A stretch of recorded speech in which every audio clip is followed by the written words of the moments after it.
हल्लैको नेपाल भइगयो हल्लैको नेपाल भइगयो हल्लैको नेपाल भइगयो। अब अहिले पनि हाम्रो बिचमा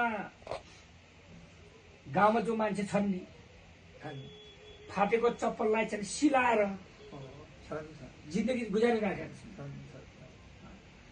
फाटेको कपडालाई चाहिँ तपाईँको त्यो भाङ्गो र त्यो उहाँको चाहिँ धागोले सिलाएर जीविकोपार्जन यी बारेमा हाम्रो छलफल छ त आज उहाँ निजामती कर्मचारी तपाईँहरूले आज यो तलब जुन हाम्रो देशको जुन राजस्व हो यो राजस्व तपाईँले तलब खाने स्थिति छैन। अब विकास कहाँबाट गर्ने यो विषयमा यो हाम्रो अर्थतन्त्र यत्रो सङ्कटमा पऱ्यो यो विषयमा छलफल छैन।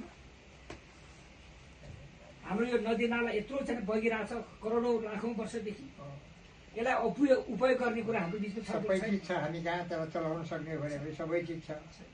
नदी नाला खोला विदेशबाट यत्रो रेमिट्यान्स आइरहेछ उत्पादनको क्षेत्रमा लगानी गर्ने कुरा छैन। हिमाल पनि छ पहाड पनि छ तराई पनि छ खोला नाला सब छ नेपाल। यो देश सुन्दर देश हो। यो नेपाललाई सबैले हेरेका हुन्छन्। नतरी अहिलेसम्म देश गुलाम भएर नेपाल त हुन सकेका थिएन। कसरी टिकेका छ वर्ष दिनुभयो। एउटा शक्ति छ नेपालमा एउटा शक्ति छ त्यो शक्तिले चलाएर सबै देशसित टक्कर त गरिरहेको छ। नेपालले अमेरिकासित टक्कर गरिरहेको छ रसायन गरिरहेको छ चिनसित पनि गरिरहेको छ आफ्नो हिसाब किताब गरिरहेका छन्।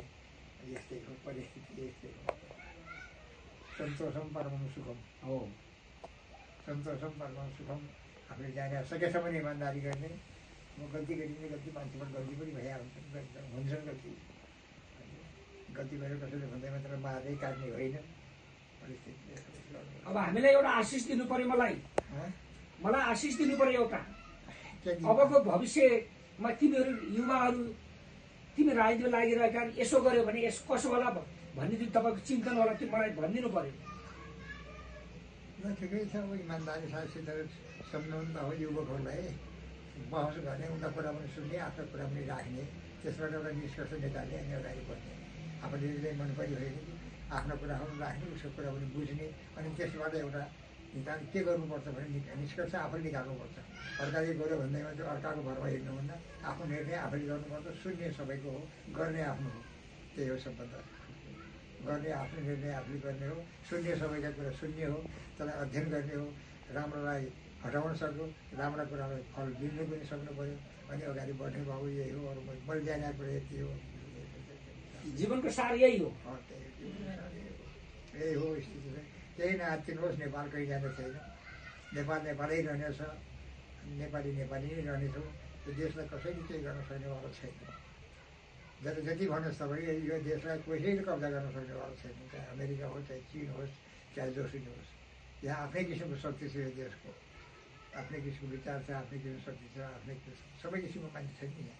पढ लेखा मान्छे पनि छन् कमजोर मान्छे छन् पढ लेखा विद्वानहरू पनि छन् लेखकहरू पनि छन् राइटरहरू पनि छन् कविहरू पनि छन् सबै छन्। आत्तिनुपर्ने कुरा केही थिएन। यही हो सुखम दुखम।